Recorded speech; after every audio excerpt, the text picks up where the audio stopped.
అసలు ఈ అభిజిత్ దిస్పే ఎవరు? ఆయన రాజకీయ అనుభవం ఏంటి? మరి ఈ ఉద్యమానికి నిధులు ఎక్కడి నుండి వస్తున్నాయి? దేశ రాజకీయాల్లో గత కొన్ని వారాలుగా అభిజిత్ దిస్పే కాక్రోచ్ జనతా పార్టీ పేర్లు తీవ్ర చర్చనీయాంశంగా మారాయి. ఢిల్లీలో జంతర్ మంతర్ వేదికగా సాగిన నిరసనలో వేలాది మంది యువత మద్దతు, విమానాశ్రయంలో అభిమానుల హడావిడి ఈ ఉద్యమాన్ని జాతీయ స్థాయికి తీసుకెళ్లాయి. అయితే ఈ పరిణామాల మధ్య అత్యంత కీలకమైన ప్రశ్న మాత్రం ఇంకా సమాధానం కోసం ఎదురుచూస్తుంది. ఇంతటి ప్రజా మద్దతు సంపాదించిన అభిజిత్ దిస్పే అసలు ఎవరు?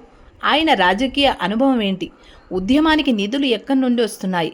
వంటి ప్రశ్నలకు ఇప్పటికీ స్పష్టమైన సమాధానాలు కనిపించడం లేదు. వారి ఆలోచనలు, లక్ష్యాలు, గతం, ప్రజల ముందు ఉన్న బాధ్యతల గురించి కనీస అవగాహన లేకుండానే వేలాది మంది యువత ఒక నాయకుడి వెనుక నిలబడడం రాజకీయ విశ్లేషకుల్లో ఆందోళన కలిగిస్తోంది. ఒక ఉద్యమానికి ప్రజాదరణ రావడం కంటే ఒక అపరిచిత వ్యక్తిపై ఏర్పడిన అంధవిశ్వాసం మరింత పెద్ద చర్చకు దారితీస్తోంది. భారత రాజకీయాల్లో రాహుల్ గాంధీ, ఒమర్ అబ్దుల్లా, ఉదయనిధి స్టాలిన్, సచిన్ పైలట్ వంటి నేతలతో విభేదాలు ఉండొచ్చు. కానీ వారి రాజకీయ నేపథ్యం, సిద్ధాంతాలు, ప్రజా విధానంపై స్పష్టత ఉంటుంది.